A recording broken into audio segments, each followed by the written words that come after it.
Hi there, Sean Sturba, Warranty Manager at Charleston Homes, and I'm joined with Todd Hansen. Hi. Assistant Warranty Manager, and today we want to talk about sump pumps and kind of a thing we call a water alarm, but I'll let Todd kind of explain what the water alarm is.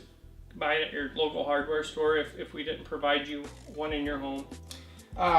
We've been providing water alarms for sump pumps recently, and basically what this is it kind of gives you a sense that, hey, something's going on with my sump pump. I need to come down and check to see what's going on before things overflow and you're left with a wet basement.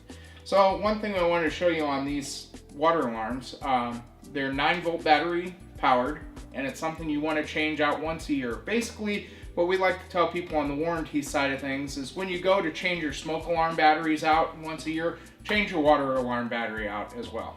And basically it's just a little slide door on the side. You can open up and get your battery wires out of here.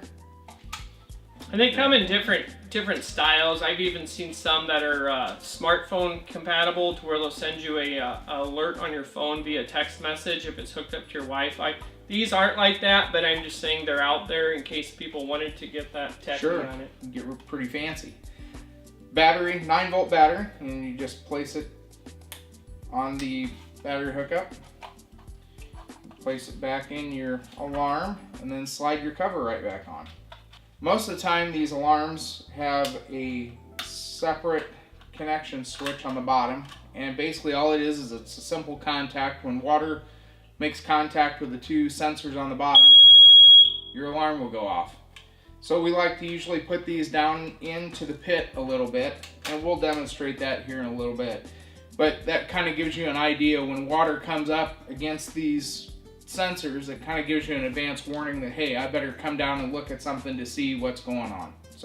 And some people have the radon systems, and they can always be added later by simply cutting a large enough hole to accommodate the sensor portion and then resealing that hole up. So it's not, it's still able to do that.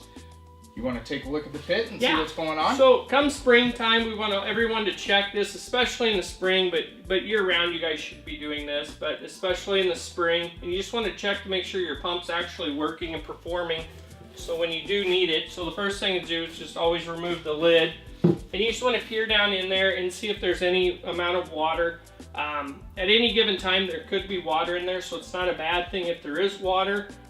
If there is kind of a foul smell, you could pour some bleach down there periodically to kind of take care of that, because it's a sealed system as far as the pit. The bottom's sealed, so that water will not dissipate. It'll just evaporate, other than what the pump pumps out. And the pump doesn't pump it completely dry. It always leaves 3 to 4 inches of water at all times at the bottom. But the pump styles we have actually have 2 cords. If you could see this, the first of which is going to be for the float. So on the pump itself, you have a standalone float. So as the water level rises, it will automatically turn on. So it's going to be this first cord. The second one is going to be for the pump itself. So by connecting the two, you're turning on the pump and the float, which in turn is plugged into the electrical outlet. So if you just wanted to see if the pump was working, just simply unplug the two, take the pump outlet plug, and plug it in. And as you can hear, it's pumping the water up and to the outside.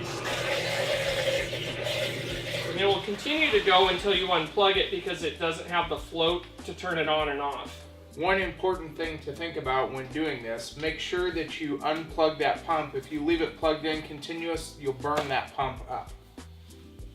So the big thing is just to check on the inside here, and you'll also want to go to the outside and make sure that the extension pipe that we put is about 3 to 4 feet away from the house, and that piece is connected. Sometimes with snowfall or people tracking around the house, animals, sometimes that thing just gets knocked loose. So you always want to make sure that it's connected and all intact. That's true. We want to get the water out away from the foundation.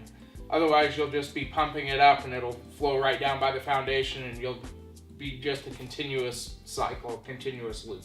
And the purpose of the sump pump is basically any rainwater, groundwater that's around the foundation, that 2 to 3 foot overdig area. It's looser soil, whereas outside that foundation it's more hard, compact, virgin soil. Right. And the water doesn't get through it as easily. But the soil up around the house, that water will filter through a lot quicker. And so the idea is to keep the inside of the basement as dry as possible. So we use a spray tar waterproofing, and then you have a 4-inch perforated pipe drain tile that runs along the footings on the exterior of the home with some gravel over top of that. So as the water level trickles down that foundation wall, it's collected into the drain tiles, which in turn comes into the pit. And then we have the pump in the pit, which takes that water and pumps it out and gets it outside to out beyond our over excavated area by the foundation. So with the help of the water alarm, it's going to alert you if the water level gets alarmingly high or half full. Sometimes the pumps will malfunction. Other times the outlets get used for other items such as televisions or treadmills, and they get unplugged, or sometimes their ground fault circuit interrupter outlet gets tripped, and so without that it won't be working for you. So I want to thank you guys for tuning in. If you have any further questions, visit our website. Otherwise, check out some of our other blogs. Otherwise, visit our models. Website's charlestonhomesomaha.com. Thank you. Thank you.